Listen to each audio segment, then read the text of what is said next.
Hey, how's it going out there today, everybody? Hope everybody's having a great day. It is Valentine's Day. It's February 14th. It's Friday. I am done for the day. Going to do a little recap of the week.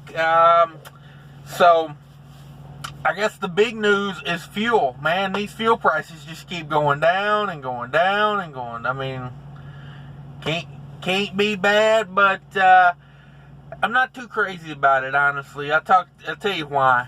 Fuel prices going down don't really help me on contract freight, to be honest with you. I get better than the fuel mileage that it's factored at. So when fuel goes down, my fuel surcharge goes down, and I would rather have higher fuel prices, honestly, doing it, doing contract freight with the fuel surcharge on top of it. So that's just something to think about. But it is what it is. So I was in Illinois last week. Played in the snow pretty much last weekend, early part of the week.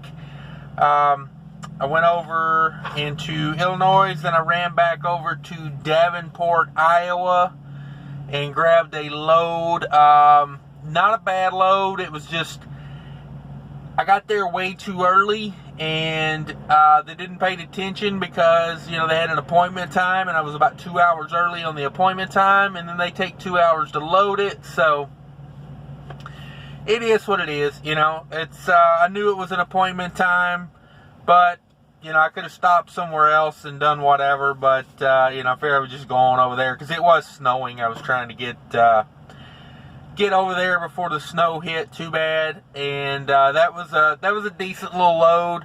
Short run. It was like under 300 miles. It went up to Wisconsin through the woods. I love running 2-lane roads in the middle of a snowstorm. I will say overall it was not as bad as it could have been. I had a few stretches through a couple of the counties there in Wisconsin where they were very behind on their snow plowing, but it's Wisconsin. It's February. You prepare for it. You do what you can.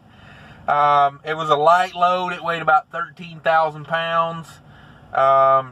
It had a 100-mile deadhead on it, and I had to get a little extra money on that because that goes back to that 25% deadhead thing, and that's way too much for me. So out of there, I grabbed a load out of Wisconsin going to Chicago, and that was about a 300-mile load. It only had 15 miles of deadhead on it, though, so, I complain when it's a lot of deadhead, but I'm never giving any money back when it's a short deadhead. So, I get it. I complain and I try to get the money when I can on the short deadhead. You got to work every angle you got out here. You just do.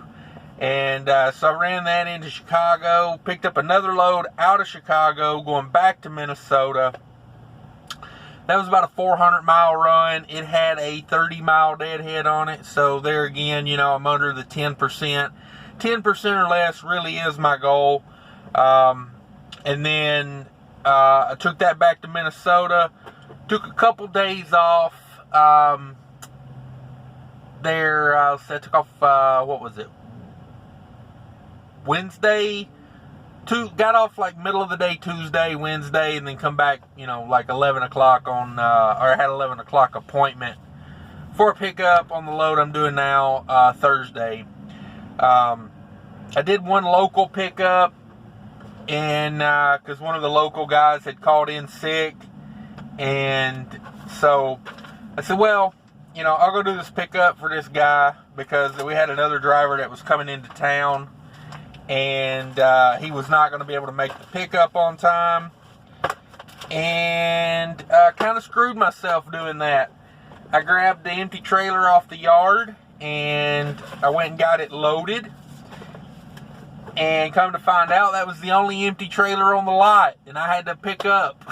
So we pushed off the 11 o'clock pickup time.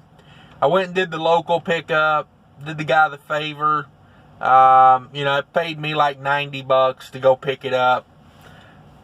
I mean, they quick loaded it. All in, it was like an hour and 45 minutes. So I'm not going to complain too much. It was like a 20 mile out, 20 mile back. It took them about, I'm going to say 30 to 45 minutes to load it. They were ready for me. As soon as I got there, I hit the dock. They started throwing it on. I always try to help out the other drivers because, it's that could come back on you one day, if you need a little help. So we pushed off the 11 o'clock pickup because that customer was a drop and hook, so they didn't really care when I came in and out of there. Got the local pickup done, dropped that trailer on the yard, searched the yard over for an empty trailer, and we only had a couple there, and they were locked out for maintenance issues, so I had to go to another customer and grab an empty off of their yard, and then go pick up the load I have now. It's a FedEx load, not a bad load. I'll talk more about it on the next video. I try to get them done, that way I can do a complete, this is what happened on that load. But overall, it's been a pretty quiet week. Fuel has been pretty bad. I don't know, I just had a service done about 6,000 miles ago, I think it was. Yeah, I don't know. I'd have to turn on the key to see where I'm at on miles, but it doesn't seem like that long ago. I don't know. I don't know if it's just winter fuel, because we're in the Arctic. We're on the Arctic blend now. When I got up this morning, I got up in Wisconsin this morning, and the temperature was negative 13. So, and that's the temperature. That's not the wind chill. So, it kind of surprised me. The forecast said it was supposed to be negative 1 or 2. So I didn't run the truck last night, you get used to that type of weather, I really don't run the truck till it's like 10 below at night because the bunk heater, the bunk heater works pretty good. And, I got up this morning and it was negative 13. Luckily, the truck did start. I was pretty happy about that. Of course, it's got the, as they call it, the Arctic blend fuel in there. It's supposed to be good to negative 40. I was more concerned about the batteries than I was anything, and it all seemed to be all right. But yeah, just getting through winter here. These temperatures are getting ridiculous. I had one night, I think the other night when I was Iowa up to Wisconsin, I think it was negative 17. Woke up in Wisconsin there. It's officially wintertime for sure. But these loads I've been doing, they're nothing spectacular.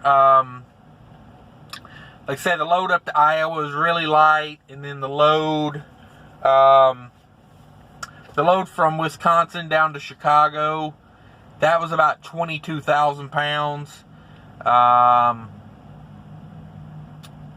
And that's all of them I did. So they've all been really light this week. I don't know. It's been a pretty simple week. Haven't got a ton of miles in. Like I say, took some time off. That always kills, right in the middle of the week. That kind of slows your momentum down. But I don't know. It seems like the retail customers they have here, it really fell off after Christmas. So, we're kind of filling in with some other things. Most of it's still customer freight. I've pulled, my last probably 6 or 7 loads have still been customer freight, just not the retail part.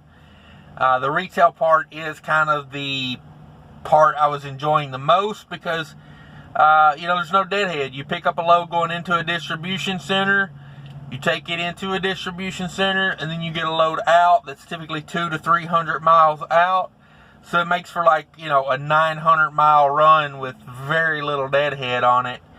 And, those retail store deliveries are typically under 20,000 pounds. So, we haven't resorted to pulling spot market stuff really. I don't know, since the beginning of the year, I've maybe pulled 5 loads off the board.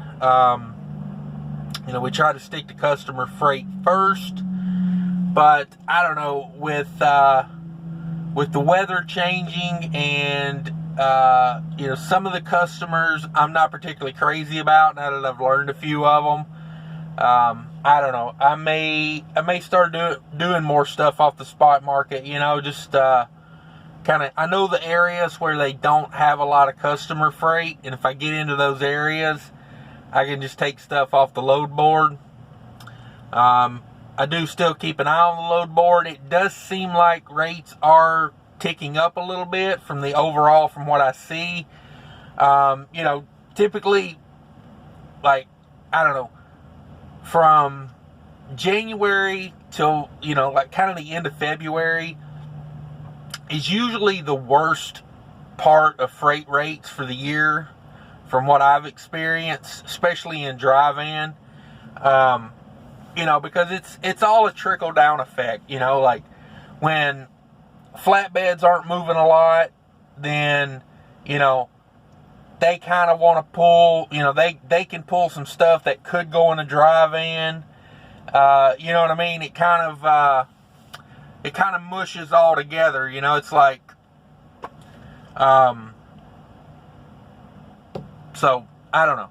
That's kind of what I think does it, is because, this first part of the year, like when spring hits and the flatbeds start pulling the stuff they normally would pull, building materials and things like that, it seems to me that, when you get the flatbeds on flatbed freight, dry van freight picks up rate and, quantity wise, because, well, they can pull what they were designed to pull, and it kind of gets them in their lane, and then dry van can kind of get in their lane, and of course, reefer is pretty much,